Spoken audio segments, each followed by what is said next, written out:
Oi, eu sou a Isabela. Eu sou a Flávia. E você caiu no Angu de Grilo. Oi, gente! Boa terça-feira pra vocês. Bom dia, boa tarde, boa noite. Como vocês estão? Como você está, Flávia? Tô indo, né? E daquele jeito. Tô esperando a minha vacina. A melhor coisa que eu posso dizer é essa. Ai, que inveja, porque a minha só Deus sabe. Bom, vamos lá, galera. Essa semana, sem mais delongas, obviamente, vamos falar sobre o caos que se instaurou principalmente nas Forças Armadas, no Exército, no governo, na opinião pública, a partir da decisão do Exército Brasileiro de não punir o general Pazuello, militar da ativa, que teve na manifestação a favor, né, do governo Bolsonaro há 2 semanas. Não foi nem manifestação, né? Foi uma motociata. Não, também não exagera. Foi uma motociata, foi um ato, né, que o próprio Bolsonaro estimulou, convocando. Isso aconteceu em Brasília e depois houve uma convocação para o Rio de Janeiro. Muitos clubes, né, de motociclistas que aderiram. O governador Cláudio Castro também designou 1.000 policiais para dar segurança. Na verdade, participaram, né, do ato, que foi um percurso da Barra da Tijuca, do Parque Olímpico, até o Aterro do Flamengo, o monumento aos pracinhas. E ali teve um palanque com rápidos discursos, do qual, além do presidente, participaram o ex-ministro da Saúde, Eduardo Pazuello, general da ativa, e alguns parlamentares, né, incluindo o deputado Hélio Lopes e o deputado Luiz Lima, ex-nadador. E vamos falar também sobre um documento da Nestlé. Vocês devem ter ouvido essa semana de um documento da Nestlé que a empresa admite que mais de 70% dos seus produtos não entram dentro da classificação de produtos saudáveis. Acho que não é surpresa para ninguém. Muitos produtos nem se propõem a isso, mas abre mais uma janela da discussão, né, que a gente já trouxe aqui naquele momento que o Guia Alimentar da população brasileira entrou em confronto, né, foi atacado pela ministra da Agricultura, Tereza Cristina, não é isso? A gente falou disso mais de aqui 60% dos produtos. É quase 70%, tá. Pronto. Mais de 60%, quase 70%. Voltaremos com um número, né, preciso no próximo bloco. É uma nova janela que abre nessa discussão de produtos industrializados, produtos ultraprocessados, e as recomendações de alimentação saudável. Né? Então, isso eu acho que é mais um tema que vale a pena a gente falar aqui. Vamos começar a falar Calma, gente, vamos chegar lá. Porque eu já ia opinando. A pessoa tá... Mas tem uma outra coisa que eu queria também incluir no nosso cardápio, que não estava previsto inicialmente. Vou saber agora, gente. É assim que as pessoas me perguntam, tem reunião de pauta, no Angu de Grilo? É assim que acontece. Vocês estão vendo aqui ao vivo. Mas é que eu acho importante trazer uma reflexão sobre a questão da habitação, né? Por conta da tragédia, mais uma que aconteceu em Rio das Pedras na semana que passou, né, que acabou com a morte do Natan e da Maitê, pai e filha, ela de 2 aninhos somente. Uma tragédia habitacional que não é exclusiva de Rio das Pedras, né? Atravessa o Rio de Janeiro e alcança o Brasil, né? O déficit habitacional é uma coisa muito séria. Bom, vamos começar falando do Exército? A gente já deu essa introdução, né? De que foi essa não punição, de onde é que veio, né? E foi a partir das manifestações, a presença do Pazuello nas manifestações. O regimento militar, é importante dizer isso, proíbe que qualquer pessoa de qualquer cargo, né, qualquer patente das Forças Armadas da ativa vá a qualquer tipo de manifestação, ato, se posicione politicamente. Então, ele não poderia... qualquer manifestação de caráter político reivindicatório. Então, também, digamos assim, uma coisa sindical, né?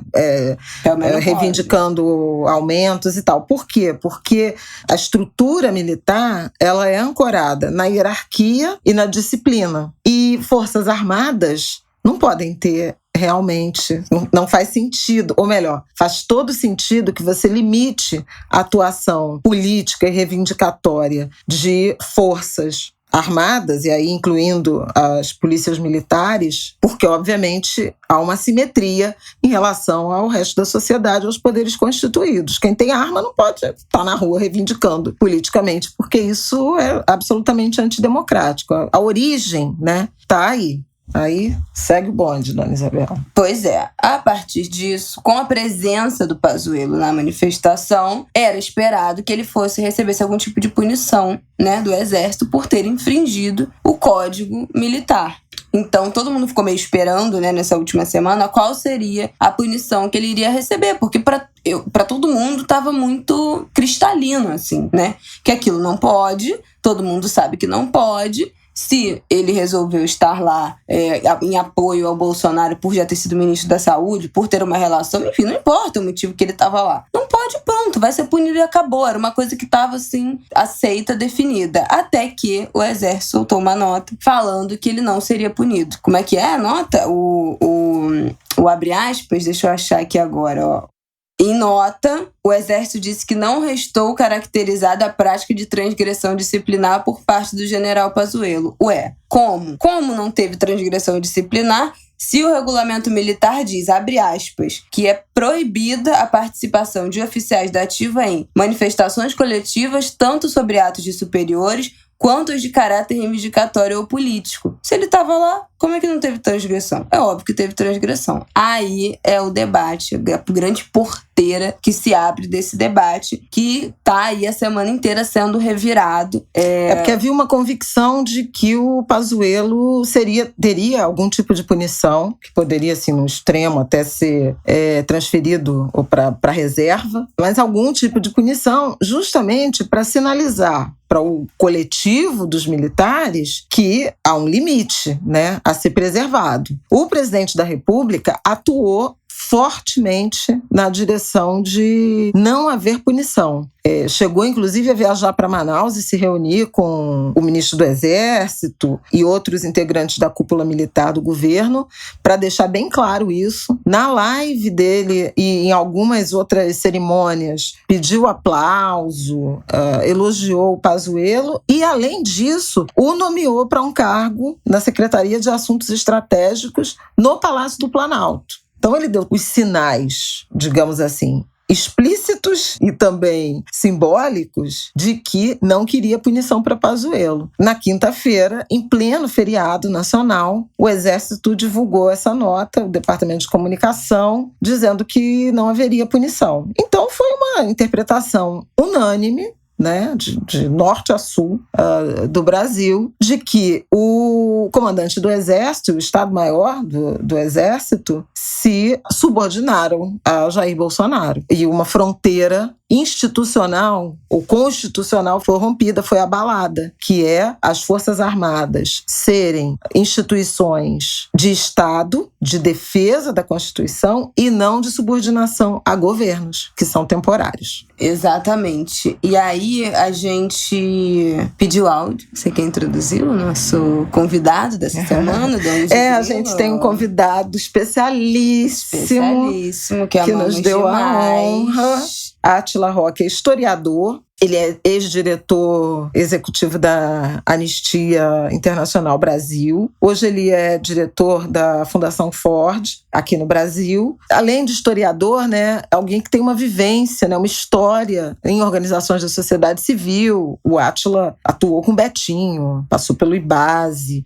Então tem uma longa experiência, vivência e capacidade de interpretação da transição democrática, né, da caminhada que o Brasil fez para recuperar a democracia, e é um brasileiro e um pensador muito preocupado com essa degradação, né, dos fundamentos democráticos do Brasil, que se intensificaram com Bolsonaro. E aí nós perguntamos para o Átila, primeiro, o que significa, né, o fato do Pazuello não ter sido punido. O que isso significa para as Forças Armadas, o que isso significa para nós, né, sociedade civil, que vê uma politização das Forças Armadas acontecendo a olhos vistos, um presidente que influencia nas decisões, que faz com que o Exército desrespeite o regimento militar. O que isso significa para a gente? Para onde estamos caminhando? Aí ele respondeu isso aqui, ó. Olá, Flávia e Bela. Antes de mais nada, obrigado por esse convite tão especial para participar do Angu de Grilo. Tentando responder a sua pergunta sobre o significado da não punição do general Pazuello, acho que a primeira coisa que devemos reconhecer é que se trata de mais um passo em um processo que já vem ocorrendo há algum tempo, né? É um processo de captura do Estado, pelo que eu venho chamando de uma facção miliciana da política. Uma facção que cultiva a violência, cultiva a misoginia e, sobretudo, cultiva um racismo de traços fortemente eugenista.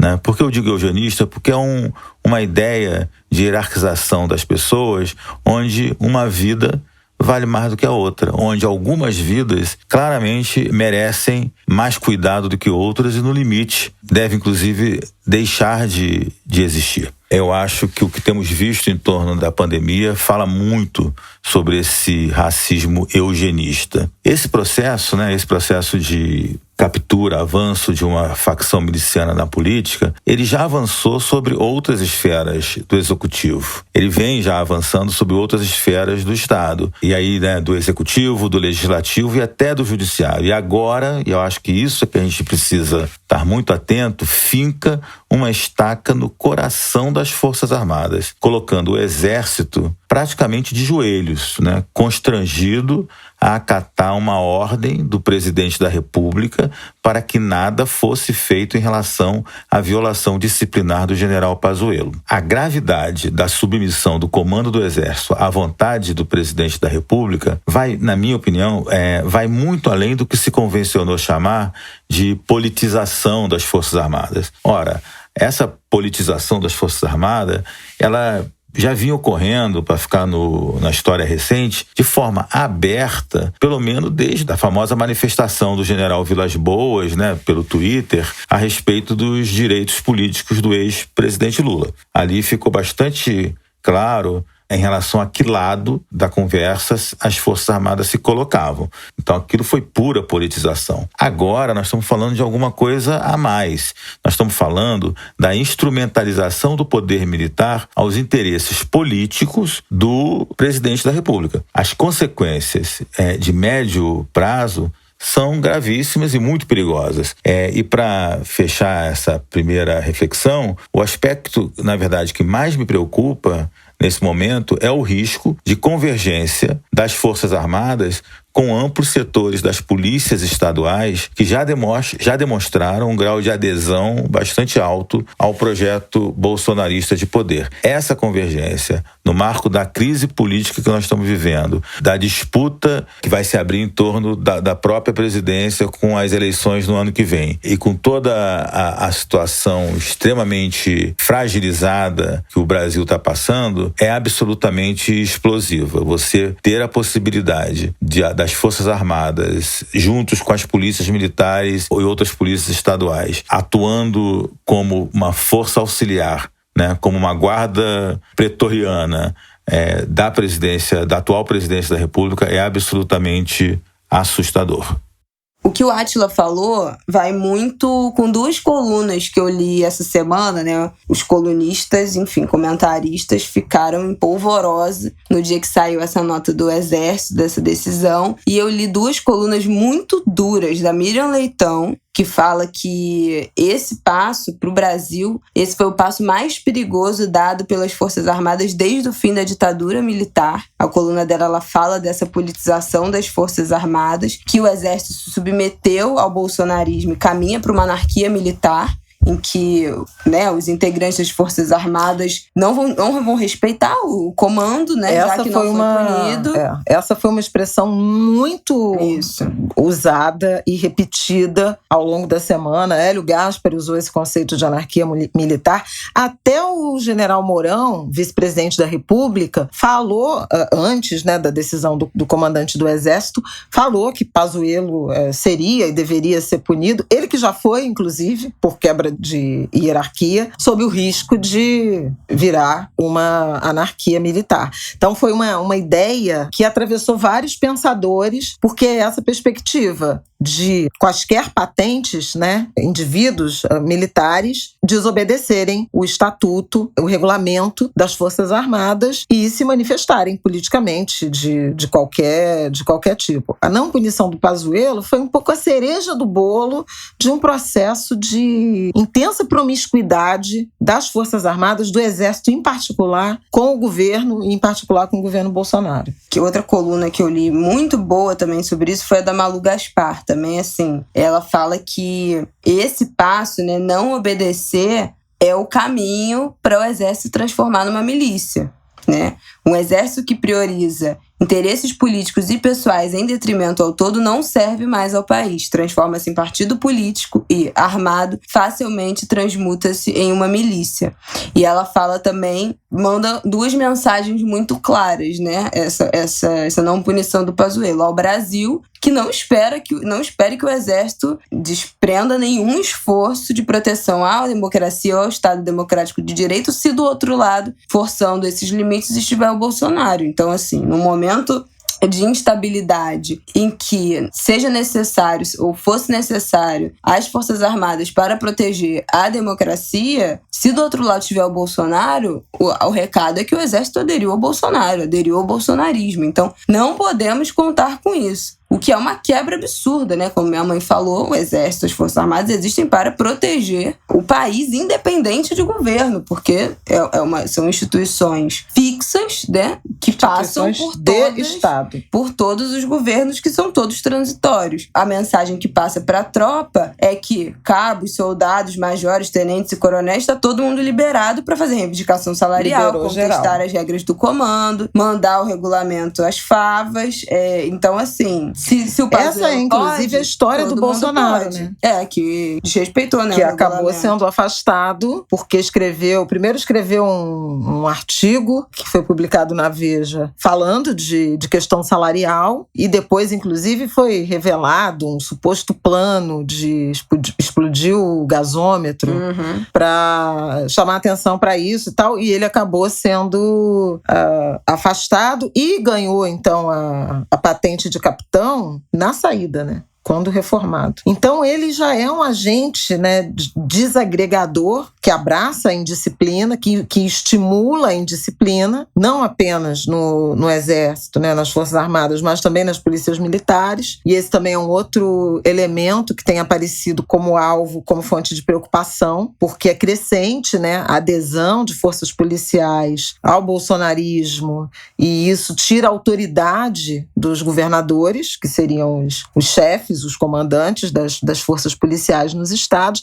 Então, um momento de muita preocupação e de muita fragilidade. O ex-ministro também, Raul Jungmann, tinha escrito um artigo antes, né, na expectativa de punição, dizendo que o general Paulo Sérgio Oliveira, que é o comandante do Exército, estaria sendo constrangido a não punir e teria que fazer uma escolha entre autoridade e cargo. Parece nítido que ele escolheu o cargo. Tem uma leitura de que, na verdade, ele se subordinou ao Bolsonaro para evitar uma crise maior, porque ele poderia ter, de imediato, uma nova troca de comando nas Forças Armadas, nos moldes do que acabou de acontecer em março, né, que já foi uma coisa inédita. Mas, de qualquer maneira, ele livrou o Exército de uma crise com o presidente da República, mas lançou o Exército numa crise interna e, em alguma medida, com setores democráticos da sociedade brasileira. Então, assim, a instituição está em crise. É evidente, e teve várias manifestações nesse sentido. Eu acho que a mais contundente foi do general Santos Cruz, que foi, inclusive, ministro do governo Bolsonaro e afastado numa daquelas situações em que ele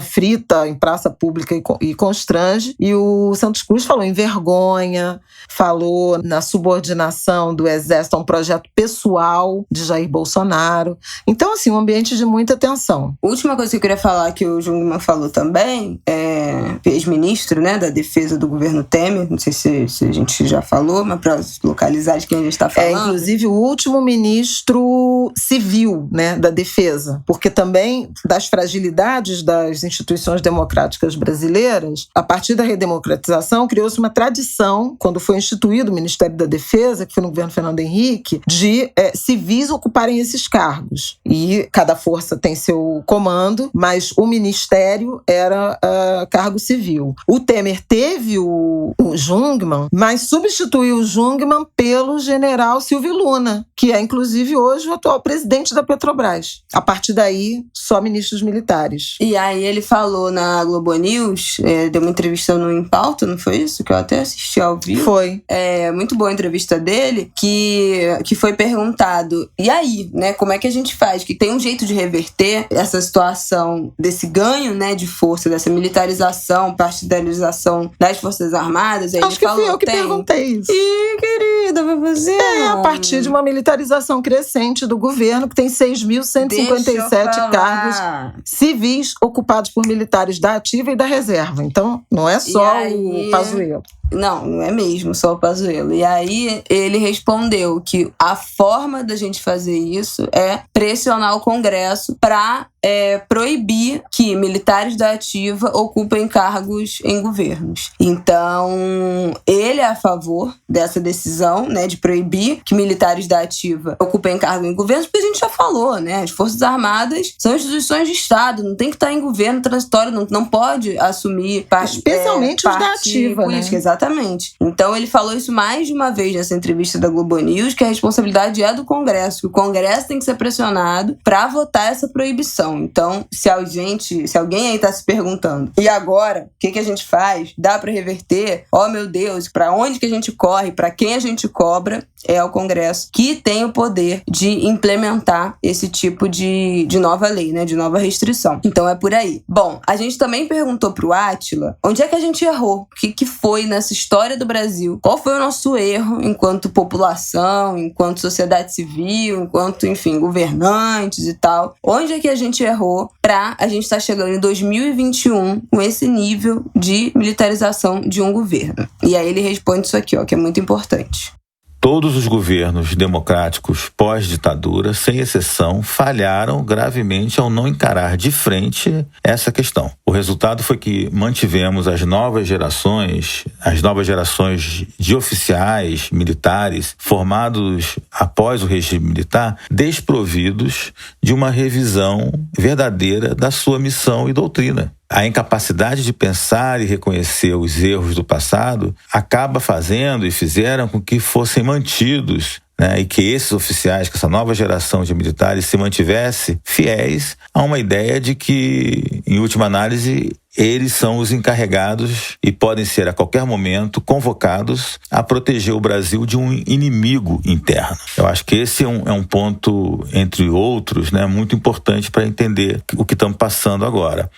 E para terminar, assim, nas últimas décadas, ou na última década principalmente, isso se complica, né? Esse complica com o apelo sucessivo, o recurso sucessivo aos militares para que cumprissem tarefas típicas de segurança pública. Foi o que aconteceu com as diversas operações de garantia da lei e da ordem, onde também acabou se estreitando as relações entre militares e forças de segurança estaduais. Esse encontro, né, que é um encontro terrível, de certa forma, pensando na história do Brasil, ele acaba acentuando o princípio da guerra e o da militarização, de uma política que deveria estar sempre voltada para o enfrentamento de inimigos internos, e aí nós sabemos em quem esse impulso, né, de combate ao inimigo interno acaba se depositando, né, quem paga esse preço, ao invés de, na verdade, estar voltada para a garantia de direitos fundamentais e a manutenção da paz. Talvez o momento recente mais simbólico dessa tragédia foi a intervenção militar no Rio de Janeiro, na área de segurança pública do estado do Rio de Janeiro, que foi marcada, não vamos esquecer, entre outras coisas, pela execução da Marielle Franco, né, até hoje não esclarecida. Bom, isso que o Átila fala, principalmente a parte de que não houve punição a militares, torturadores na ditadura. Muito pelo contrário, né? Alguns são, né, enaltecidos até hoje por certas pessoas, mas que não, além de não ter havido punição, há obviamente um projeto de esquecimento, né? De fingir que não aconteceu. né? Aquela coisa do que é lembrado, a gente precisa lembrar para não repetir. Existe um projeto de esquecimento, né? De fazer com que isso seja uma mancha esquecida, que a gente não lembre da história do Brasil, e o que a gente não lembra, a gente acaba caindo de novo nessa cilada. Eu acho que é a mesma coisa quando a gente fala no Brasil da escravidão, né? Não existe uma política de ensinar, de falar sobre o que foi, de pensar a escravidão como algo que não pode ser repetido, que não pode ser perpetuado, que o racismo não pode continuar acontecendo. Não tem uma política educativa em nenhuma instância, nem na sociedade, nem na escola, nem na igreja, nem em lugar nenhum, né? Pensando nos grandes pilares da sociedade, de pensar a ditadura como algo que tá ali, gente, que foi muito próximo. E que não é porque aconteceu. É muito louco isso, porque essa semana mesmo, quando teve esse episódio, né, da não punição do Pazuello, eu e o Rafael, a gente conversando, eu falei, cara, isso é mais um passo, né, como a Miriam falou, é um maior passo, mais importante, mais perigoso desde a ditadura militar, porque caminha para uma anarquia militar, caminha para uma formação de milícia dentro de quartéis, dentro das Forças Armadas, e isso é exatamente o que acontece, né? São microfragmentos que acontecem em vários golpes militares que a gente tem visto. Essas conversas surreais que a gente tem, mas não aconteceria de novo um golpe militar agora. Cara, aconteceu outro dia com o Evo Morales, teve que sair exilado, foi parar no México e depois na Venezuela. Não foi isso? No México não, ele foi parar em algum outro lugar, depois foi parar na Venezuela. Foi pro México? Então não tô tão doida. Depois pra Venezuela, tanque chegando, invadindo a residência presidencial. Em Mianmar, também acontecendo nesse momento, nos últimos meses, um golpe militar. Mas a imprensa vai denunciar. A imprensa é tudo concessão estatal. Você quer dar um golpe, você corta a concessão, você corta o sinal, você corta a televisão. A gente sabe como isso acontece. Isso tem acontecido nos nossos vizinhos aqui da América Latina, muito próximo, né? E não é uma coisa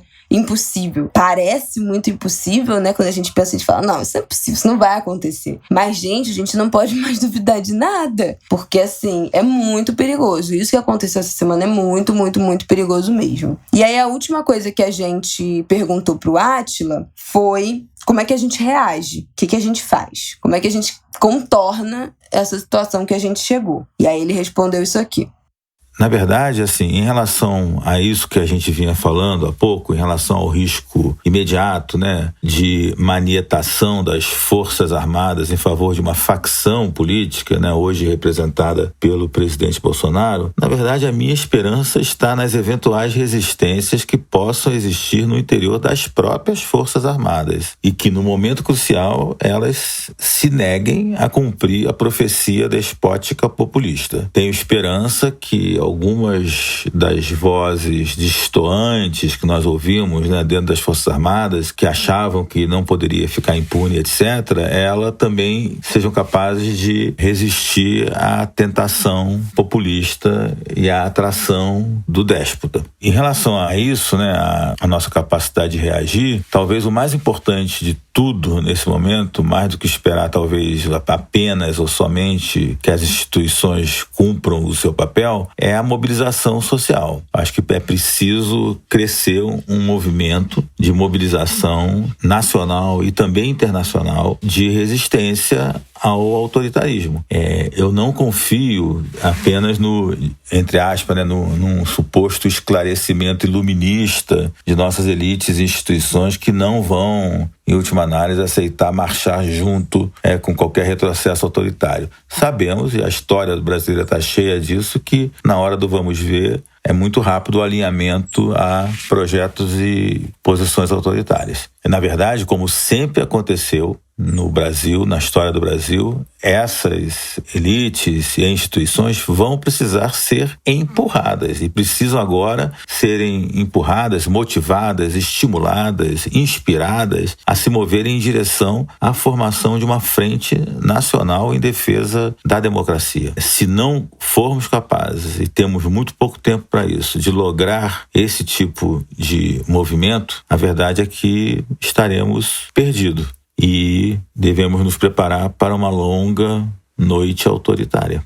Esse trecho do Átila dá uma tristezinha, né, no coração, porque são são muitas dúvidas, né? Eu acho que houve uma reação importante de setores da sociedade civil. Isabela falou de vários artigos e o fim de semana e o resto da semana e o feriado têm sido férteis assim, nessa troca de ideia, os historiadores chamando atenção sobre os riscos democráticos e essa escalada, né, autoritária e autocrática do Bolsonaro. E, curiosamente, esse momento de subordinação do Exército, ele se dá numa fase de baixíssima popularidade do presidente. É o momento em que pesquisas de opinião mostram uma enorme rejeição ao governo, à forma de governar e ao enfrentamento à pandemia. Houve uma série de manifestações, né? A gente falou disso no Angu de Grilo na semana passada. Houve um panelaço inédito. Na terça-feira, ele convocou um panelaço, que foi inclusive um dia de um depoimento importante, aliás, na quarta-feira, foi o dia de um depoimento importante na CPI da Covid, da médica Luana Araújo, que não teve a sua nomeação para uma secretaria lá do Ministério da Saúde do Marcelo Queiroga confirmada, em razão de não ser uma negacionista, né? A semana que passou foi muito forte no avanço desse eixo de investigação que mostra esse gabinete paralelo, o gabinete das sombras, né? Essa consultoria informal que deu as cartas ao longo da pandemia na condução da política pública e que nos levou a esse mais de 470 mil mortes até aqui. E, além disso, teve uma edição, né, uma capa da The Economist, América Latina, muito negativa, dizendo que o Brasil não tem solução que não seja tirar o Bolsonaro. Desse nível, assim. Foi uma capa muito dura. Então, um conjunto de evidências muito robustas em relação aos danos que esse governo tem causado à democracia, ao funcionamento do país. Ao mesmo tempo, você vê essa escalada autoritária e um exército descolando dessa percepção coletiva e se atrelando ainda mais, né, visceralmente a um governo e a um presidente impopular. É dessas contradições, né, da política brasileira. E lamentáveis, né? Então, o Átila fala dessa esperança, em alguma medida, de que os mais racionais e menos os nichos não cooptados das Forças Armadas, tem muita gente cooptada, né? Já falei de mais de 6 mil cargos importantes no governo, que esse eixo que resiste a essa cooptação seja capaz de impor uma visão de exército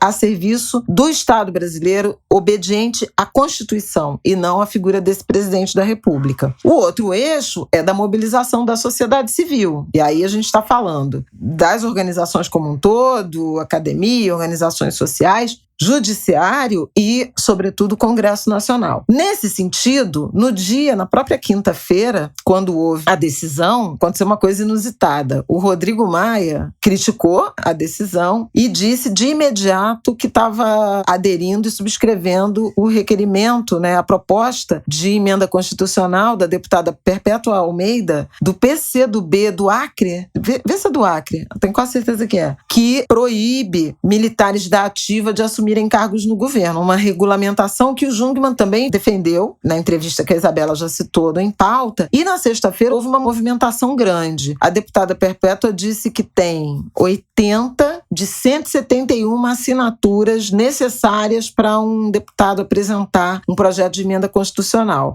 Aí é regra legal, né, do nosso arcabouço legislativo, que para impetrar a emenda constitucional ou é o presidente da República ou é 1/3 dos senadores, 1/3 dos deputados, portanto 170 em 513, ou metade das assembleias legislativas, portanto dos estados, que tenham aprovado a proposta com mais da metade de seus deputados. Então vamos ver se esse debate avança, mas me parece que tem uma preocupação agora. Esse processo de militarização não começou agora, acho que talvez seja seu ponto máximo, que foi essa subordinação ao Exército. Em março, os comandantes das forças, eles acabaram saindo, né, junto com o general Fernando. Justamente também já era um momento de tentativa de interferência, mas agora me parece que a gente chegou num ponto mais sensível. O Bolsonaro tenta minimizar, os ministros militares no Palácio do Planalto também, mas o que aconteceu foi grave e não há analista, historiador, jornalista, especialista que não enxergue como um agravamento do risco democrático no Brasil. Bom, então vamos para o nosso próximo assunto. Minha mãe disse que quer passar rapidamente, né, falando sobre o prédio que caiu em Rio das Pedras, daqui no Rio de Janeiro, essa semana, que acarretou na morte de um pai e uma filha, né, uma menina de 2 anos. 2 anos depois da queda de um outro prédio, também em Rio das Pedras, que deixou, na época, 24 mortos. Deixou 24 mortos na Muzema em 2019. Foi na Muzema, eu falei Rio das Pedras. Era uma Muzema. Rio das Pedras foi essa semana, 2 anos atrás, Muzema. Só que são dois fenômenos diferentes do mesmo problema. A crise da habitação e a qualidade, a precariedade, né, das condições habitacionais no Brasil. Eu acho importante a gente lembrar que moradia é direito humano. Isso. É objetivo de desenvolvimento sustentável, moradia digna, acesso a saneamento, segurança, serviços, né, públicos. Tudo isso está inserido nos direitos humanos e moradia é também uma dimensão da pobreza multidimensional. Ficou repetitivo, mas é uma variável que compõe o conceito de pobreza multidimensional. Então, morar em casa sem reboco, sem laje, sem telhado, a qualidade da construção é elemento, né, variável de pobreza multidimensional, assim como o excesso de gente, mais de 3 pessoas por cômodo, ausência de banheiro. Então, assim, essa ideia de uma habitação adequada, ela atravessa as ideias, os conceitos modernos de pobreza, que não é só ter dinheiro ou não ter dinheiro, e da dignidade humana e dos direitos humanos. Então, um pedaço do Brasil vive sob intensa violação dos direitos humanos. Outra dimensão também é a do excesso de ônus, né, de aluguel. O gasto excessivo, uma parcela excessiva da sua renda indo para aluguel também é uma dimensão de inadequação ou de violação desse direito à moradia. Deixa eu fazer só um parêntese nisso, que a minha mãe está falando que habitação, moradia é um direito humano, porque nesse momento, nos últimos tempos que a palavra privilégio se popularizou, tudo virou privilégio, né? Tem que reconhecer os privilégios que tem, mas moradia não é privilégio, são coisas completamente diferentes. A gente fala, temos que agradecer todo dia que a gente tem onde dormir, onde morar, porque tem gente que não tem o teto. Nós somos privilegiados? Não. Esta pessoa que não tem um teto, não tem uma habitação adequada, está tendo seus direitos negados. Ela está tendo seus direitos negados. Ela não é desprivilegiada. Ela está passando por uma violação de direitos. Quem tem onde dormir não é privilegiado. É uma pessoa que está tendo acesso a um direito constitucional, um direito protegido pela Declaração Universal de Direitos Humanos. Você tem onde morar. Isso não é um privilégio. Privilégio é você morar em frente à praia. Privilégio é você morar numa casa de 500 metros quadrados para 2 pessoas. Isso é um privilégio. Privilégio é o excesso. Mas o básico, você ter o básico é um direito, não é um privilégio. É muito importante a gente lembrar isso. Essa palavra está sendo distorcida, a gente tem que ter noção do que é direito, o que é privilégio, porque agora tudo é privilégio. Tudo é privilégio, tem que comer é privilégio, a vacina é privilégio. Não é direito, é direito. E a gente tem que lutar para assegurar os nossos direitos. Não é demandar privilégio, é assegurar os direitos. Continua. Ok, isso dito, na quinta-feira, né, no feriado, a gente amanheceu no Rio de Janeiro com a notícia de desabamento do que seria um prédio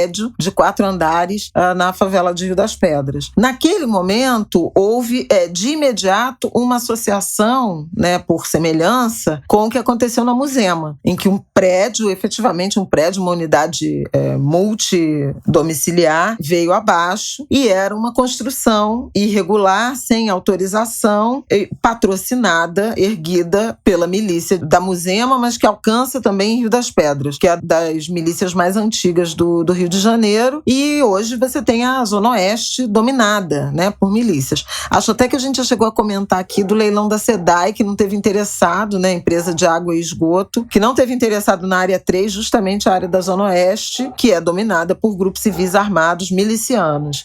Mas o caso de Rio das Pedras não foi um caso de milícia, de uma obra de milícia, um prédio de milicianos que alugam ou vendem para moradores de favela. Foi a típica situação de solução habitacional que atravessa as favelas e comunidades do Rio de Janeiro, mas Brasil afora isso, que é a autoconstrução. Mas que a autoconstrução sem nenhum tipo de política pública, né, de apoio no sentido de assistência técnica ou de fornecimento de material, qualquer tipo de planejamento que são de obrigação, de atribuição do setor público, do qual ele se furta. E, na verdade, a história do Rio de Janeiro é cheia dessas características, né? Dessas violações. A começar pela primeira favela, né? O Morro da Providência, que surge com a ocupação daquela encosta por soldados que vieram da Guerra de Canudos. Havia uma promessa de oferta de residência que não foi cumprida e eles começaram a ocupar a encosta. E o Rio de Janeiro tem uma geografia particularmente complexa, porque ou é encosta, e aí você desafia a gravidade, né? Não é por acaso que aí chove, tem hoje, né, toca um alarme, mas a gente tem inúmeras tragédias provocadas por deslizamento, né, escorregamento de morro, ou você tem, por outro lado, um solo muito instável, porque o Rio também é um meio pantanoso, né, especialmente a região da Lagoa da Tijuca, da Lagoa de Jacarepaguá, que é o caso de Rio das Pedras. O Pedro da Luz Moreira, que foi um ex-presidente do Instituto de Arquitetos do Brasil, com quem eu conversei sobre esse episódio, chamou atenção para o fato de o solo de lá ser um solo de argila mole, então ele tem uma instabilidade que necessitaria para a construção de técnicas muito mais consistentes, bem arranjadas, que obviamente não são cumpridas. E aí, assim, a construção, no caso, era típica construção de várias favelas, que é o seu Genivan veio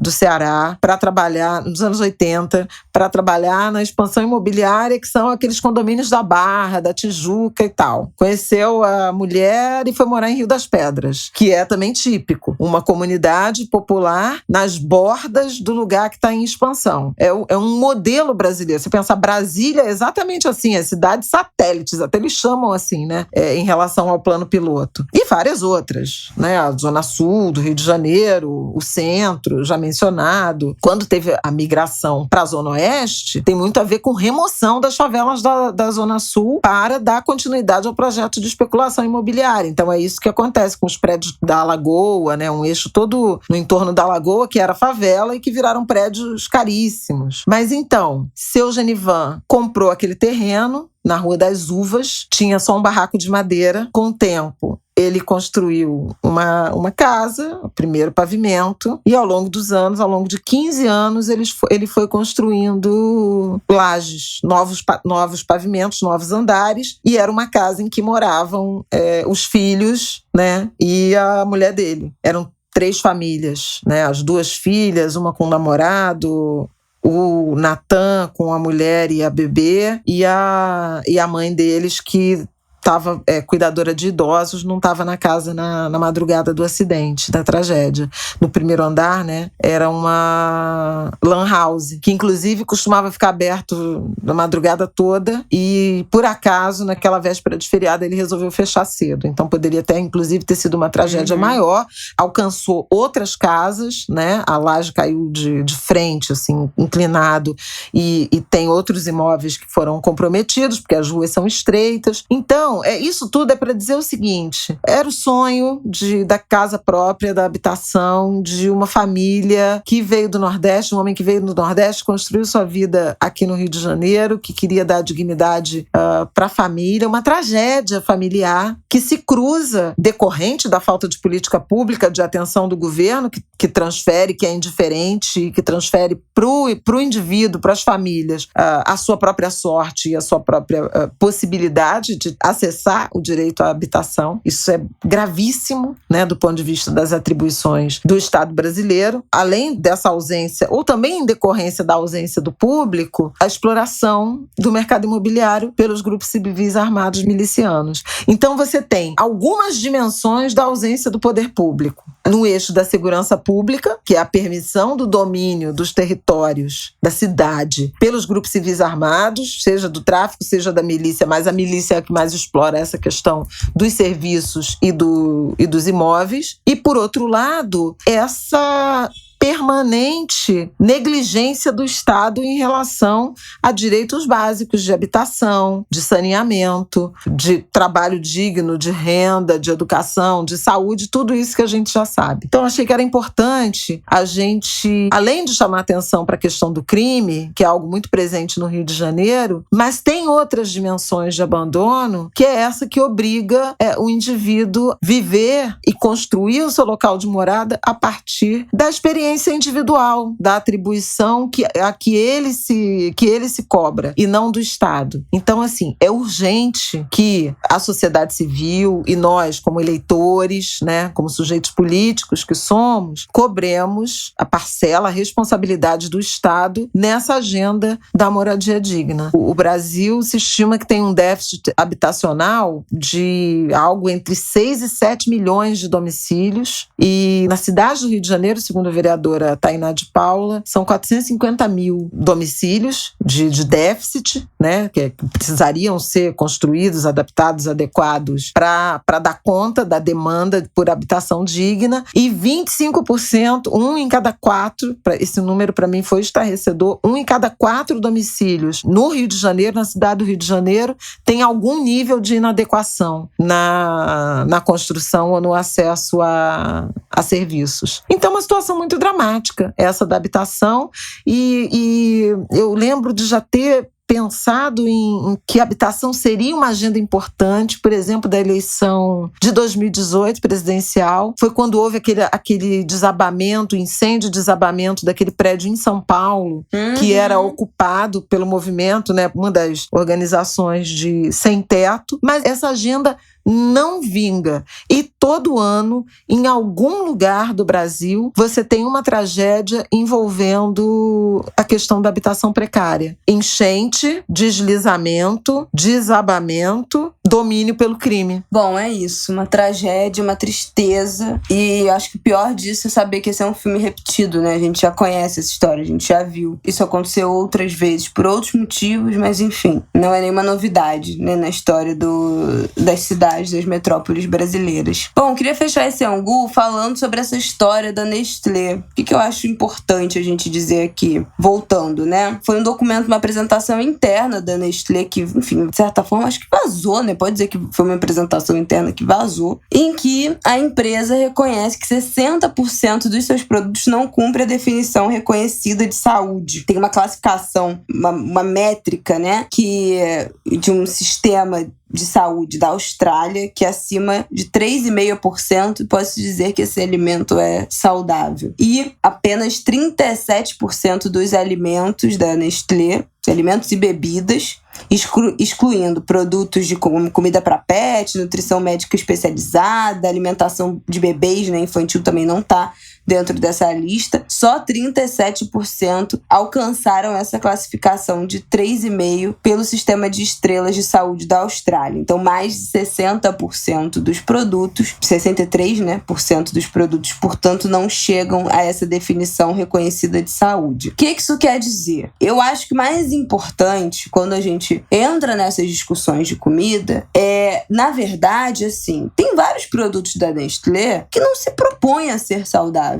E eu acho que ok. Eu acho que não é todo dia. Quando eu penso numa alimentação saudável, numa alimentação balanceada, né, principalmente balanceada, eu acho que a gente está falando de ter, sei lá, 80% do tempo uma alimentação rica em fibras, dos 5 grupos alimentares, né? De folhosos, legumes, cereais, leguminosas, proteínas, seja proteína vegetal, seja proteína animal, né? Se você é vegano ou não. Mais uma alimentação rica em nutrientes, uma alimentação balanceada, saudável e, em alguma parte do tempo, 10%, 20% das suas refeições, você se permitir comer alimentos que não necessariamente são saudáveis, que são mais ricos em gorduras, que saia dentro daquele seu plano alimentar, doce, que seja mais rico em açúcar, mais rico em carboidrato, enfim, cada um sabe qual é a sua transgressão alimentar, ou de pedir um delivery, ou de comer uma pizza, ou de comer embutido, né, que é mais rico em sódio. Qual é a sua transgressão? Escolha. Mas eu acho que isso faz parte de uma dieta balanceada. Agora, o que eu acho muito perigoso dentro dessa história toda da Nestlé e dessa indústria alimentar é a maquiagem. Como a gente tem visto cada vez mais dominando os supermercados, alimentos que se vendem como fit, como proteico, como saudável, 0% lactose, 0% gordura saturada, 0 sem glúten, sem lactose, não sei o que, sendo vendidos como alimentos saudáveis. Quando você vai ver a composição, você identifica que são alimentos ultraprocessados.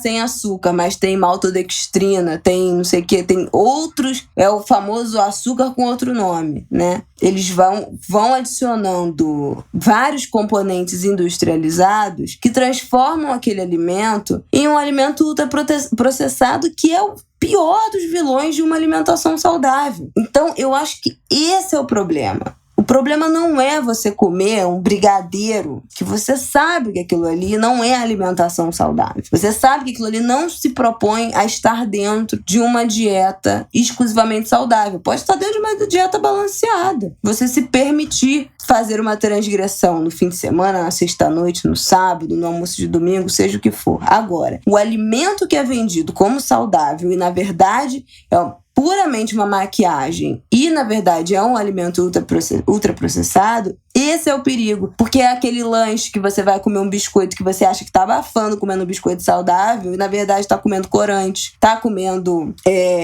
um monte de conservante, tá comendo um monte de aditivo alimentar, eventualmente tá comendo um produto, um biscoito feito com uma semente transgênica que não é orgânico. Quer dizer que toda a sua alimentação tem que ser orgânica? Não tem, não quer dizer que tem que ser orgânico, mas que o consumidor precisa saber o que ele está ingerindo. E esses produtos, muitos produtos, caem nessa maquiagem do falso saudável. Então, o que são alimentos ultraprocessados de acordo com o Guia Alimentar para a População Brasileira? São alimentos que são feitos inteiramente ou majoritariamente de substâncias extraídas de alimentos, então óleos, gorduras, açúcar, amido, derivados constituintes de alimentos, que são as gorduras hidrogenadas, amido modificado, ou sintetizada em laboratório com base em matéria orgânica, como petróleo e carvão, que são os corantes, aromatizantes, realçador de sabor e vários outros aditivos para fazer com que esses alimentos sejam atraentes no aroma, no sabor, mas é tudo falso. É o famoso corante vermelho XYZ,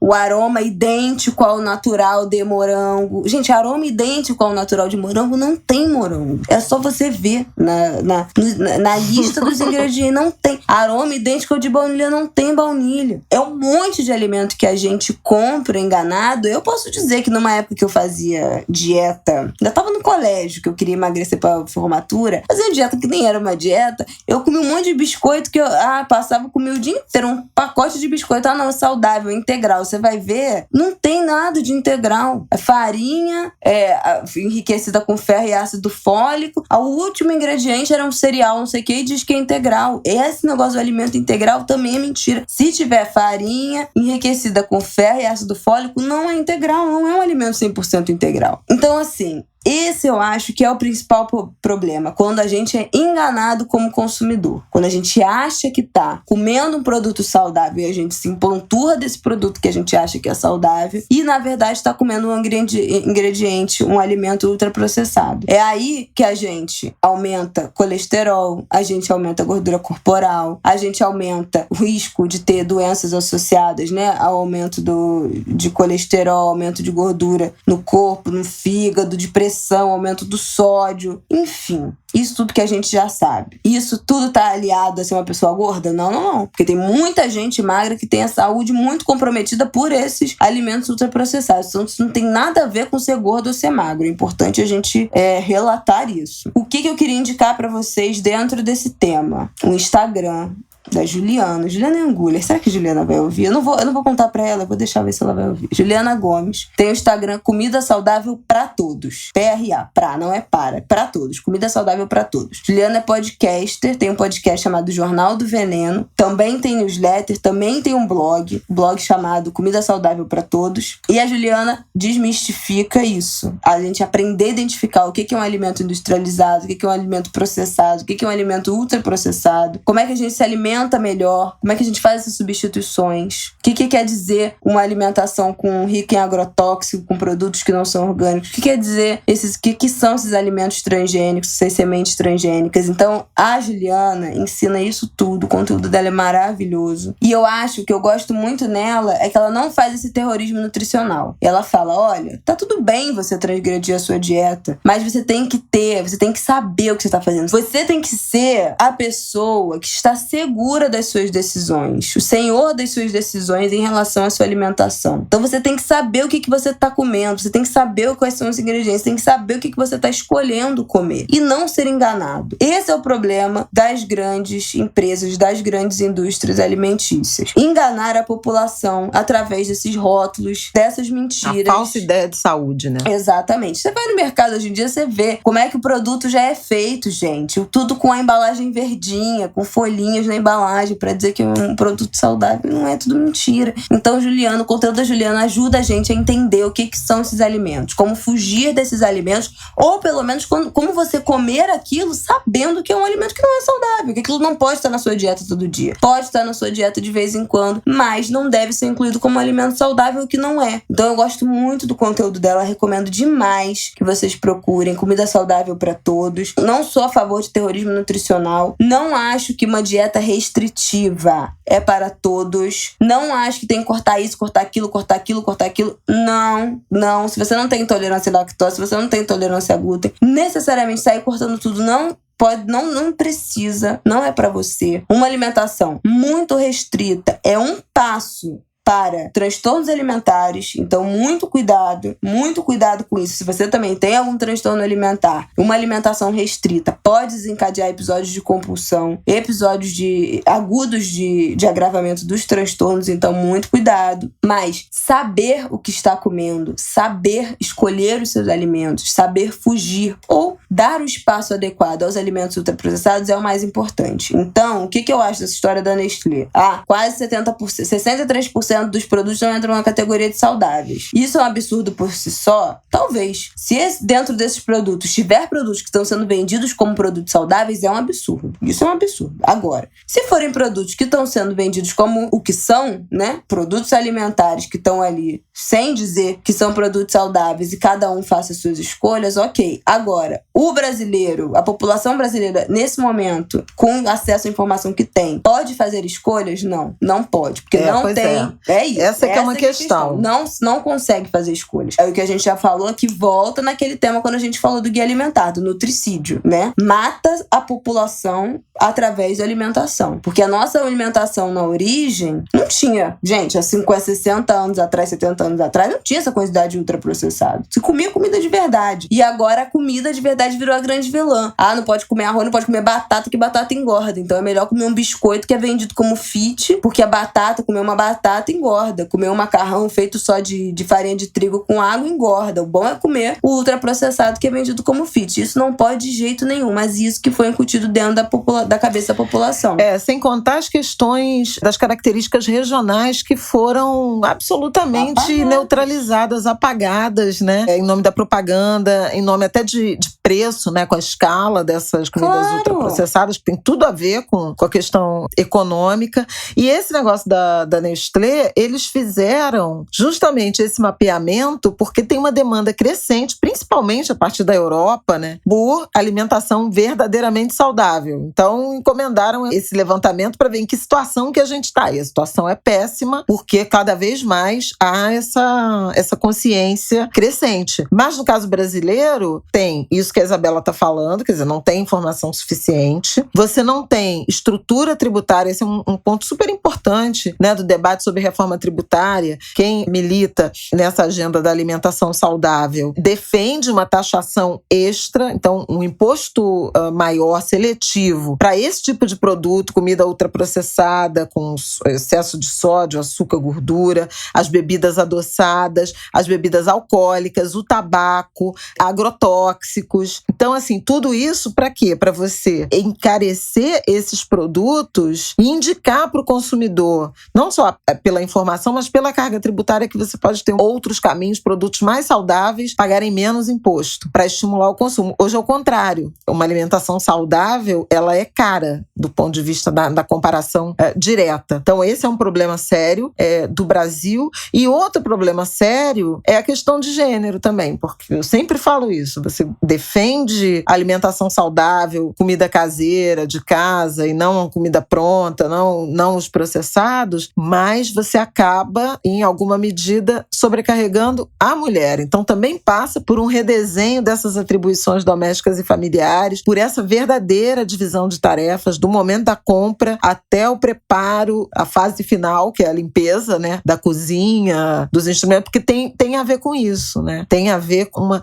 absorção do tempo da mulher, que poderia ser para o trabalho produtivo, que fica confinada ao trabalho reprodutivo e incutindo essa culpa. Minha família está comendo mal por minha causa, porque eu não tenho tempo de cozinhar. Então tem um debate enorme sobre isso, e de vez em quando eu acho que a gente vai acabar tratando disso aqui no Angu. Enorme, debate enorme, mas eu acho que é isso que é importante, assim, pensar por que o brasileiro come mal. Angu é comida.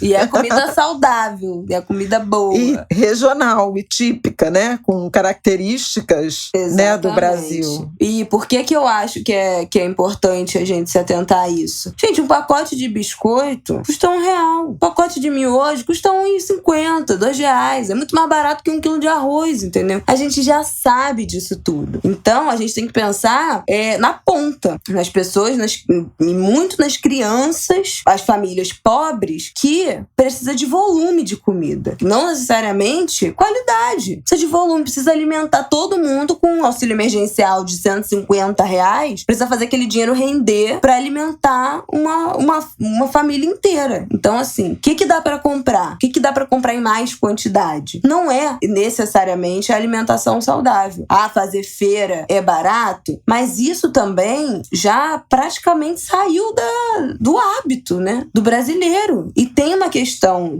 também da informação alimentar, que a carne também ganhou um status, né? Você ter a carne, você ter a mistura para oferecer, é um status alimentar. As pessoas precisam. Dá para ser vegano e ser saudável? Claro. Dá para ser vegano e não ser saudável, só se alimentar com ultraprocessado? Dá. Também dá. Conheço um monte de gente que é vegana e no início da transição se alimentava muito mal. Só depois foi angariando, estudando conhecimento para se tornar uma pessoa vegana saudável. Então, assim, tem para todos os lados, né? Tem saída? Claro que tem saída. Tudo tem como resolver. Mas o lobby desses falsos saudáveis, eu acho que é o principal que a gente tem que combater. Porque falso saudável é mentira, é enganação, é marketing. Isso não pode. Comer um alimento achando que é saudável e ele não ser, não pode. Comer um alimento que não é saudável, sabendo que não é saudável, fazer uma escolha, ok. Agora, ser enganado, não pode. Comer alimento que não é saudável porque não tem condição de pagar por uma alimentação balanceada, não pode. Comer alimento que não é saudável porque não tem condição de cozinhar, não tem tempo, por uma jornada tripla, por uma jornada dupla, de cozinhar para si mesmo e prover para sua família uma alimentação alimentação saudável? Não pode. Não pode passar 5 horas por dia no transporte público, não ter tempo de fazer uma refeição decente e comer um macarrão instantâneo no fim do dia, porque passa 5 horas no transporte público, 10 horas no trabalho, e aí tem que comer, engolir qualquer coisa rápida para descansar minimamente para trabalhar no dia seguinte. Isso não pode. Então são muitas esferas que acabam batendo no fim das contas em como uma pessoa se alimenta. São muitas as variantes, são muitas as coisas que impactam na alimentação, desde o acesso à informação, desde a enganação, desde o marketing, desde a propaganda, desde o preço, desde a falta de acesso, desde o transporte público, desde o trabalho, tudo, salário, tudo. Desde a commodity, que faz com que o alimento seja vendido muito mais caro no Brasil. Tudo acontece. É isso que eu queria trazer para essa discussão, recomendar muito o conteúdo da Juliana, acho que pode acrescentar muito para todo mundo aqui, para mim, inclusive, aprendo muito com ela, comida saudável para todos. E é isso, gente. É um ângulo enorme, espero que vocês tenham gostado dessa discussão. Eu espero que vocês se informem mais sobre o que vocês estão comendo e fiquem atentos aos próximos passos em relação às Forças Armadas, porque